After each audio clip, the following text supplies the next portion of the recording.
श्री अक्कलकोट स्वामी महाराज यांची नित्य पठणाची पोथी. ह्या पोथीचा नित्य पठन केल्याने अनेक चमत्कारिक असे अनुभव येतात आणि स्वामी समर्थ भक्तांच्या पाठीशी उभे राहतात. ओम नमो श्री गणेश देवा, सकल कार्या आशीर्वाद द्यावा, वंदन करुणी करीतो धावा, मनोरथ पूर्ण करा. ओम नमो श्री वागेश्वरी, तुझी विना मजसाठी झंकारी, विना वादन उमटो अक्षरी, अक्षर कर पोथी. ओम नमो श्री गुरुराया, श्री दत्तपद्य देवराया, तुमचे आशीर्वाद घ्याया, कृपा असो द्यावी.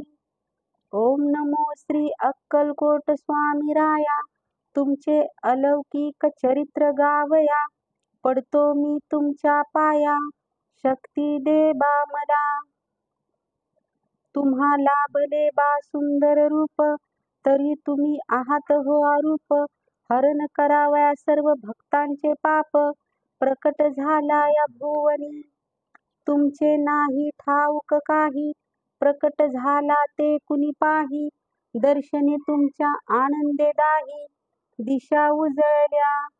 वर्ष झाली खूप त्याला, मंगळवेळी तुम्ही प्रथम प्रकटला, 12 वर्ष तिथे राहिला, पटवर्धनांच्या कुरणात राहिला जरी कुरणात, येत होता कधी गावात, भलत्याच ठिकाणी होता बसत, लोकांवाटे हा वेडा, कुणी दिले खावयास काही, भक्षण केले तुम्ही सर्व काही, कधी कुणा म्हटले नाही, स्वामी तुम्ही दयावंत.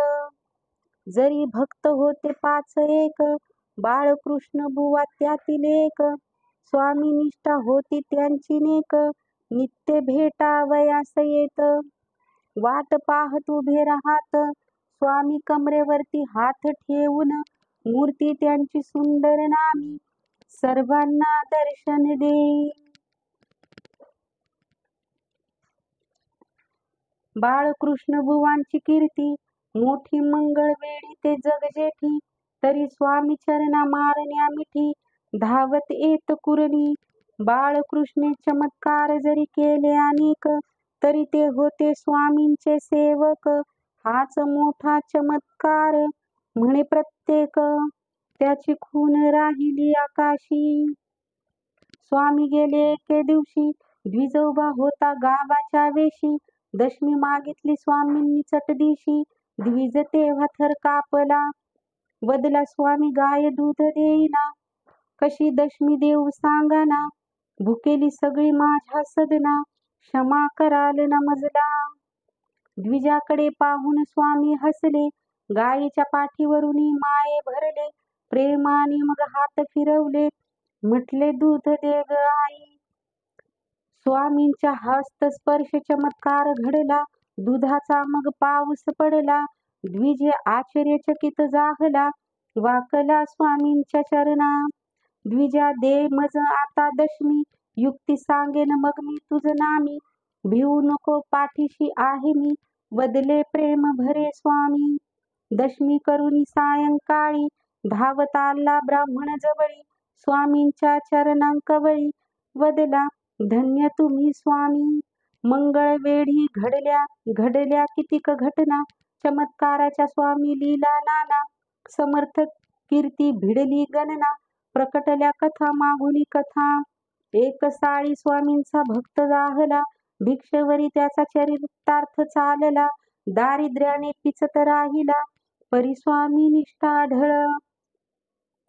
दिवसा मागून दिवस चालले, स्वामी प्रेमा उधाण आले, स्वामी कसोटीला उतरले, स्वामी आनंदले. एके रात्री साळ्याच्या स्वप्नी, स्वामी प्रकटले त्याच्या नयनी, सांगून त्याची पूर्व कहाणी, स्वामींनी दैव खुले केले. घरा मागल्या परसदारी, आहे वृंदावन ते भारी, संपत्ती आहे तेथे भरपूर सारी, द्रव्य तुझे ते सारे, सकाळ झाली साळी उठला, स्वप्नीच्या स्वामी दृष्टांत स्मरला. परसदारी लगबगीने गेला, खणले वृंदावन त्याने. द्रव्य पाहुनी डोळे दीपले, डोळ्यांमध्ये आनंदाश्रू ओघळले. स्वामी स्मरणे मन मोहरले, धावत आला कुरणी. लोटांगण घातले आडवे, स्वामी पूजा केली मनोभावे. वदला स्वामी द्रव्य आपण घ्यावे, मजला काही नको. स्वामींनी पोटाशी घेऊन दिले त्याला आशीर्वचन. घेऊन जा तू सारे धन, हे आशीर्वाद माझे. श्री दत्तात्रयाचा हा अवतार, नृसिंह सरस्वती हा पूर्णावतार. केल्या लील्या अपरंपार, मंगळवेढी महाराज म्हणून अवतरले. मंगळवेढी एक म्हणाला, पाहिले मी त्या वेड्याला. बोलत बोलत तो डोंगरी गेला, 2 तेजस्वी पुरुषांबरोबर. 3घे जण ते बोलत होते, मजला काही समजत नव्हते. अचानक गुप्त झाले दोघे ते, वेडा परतुनी आला.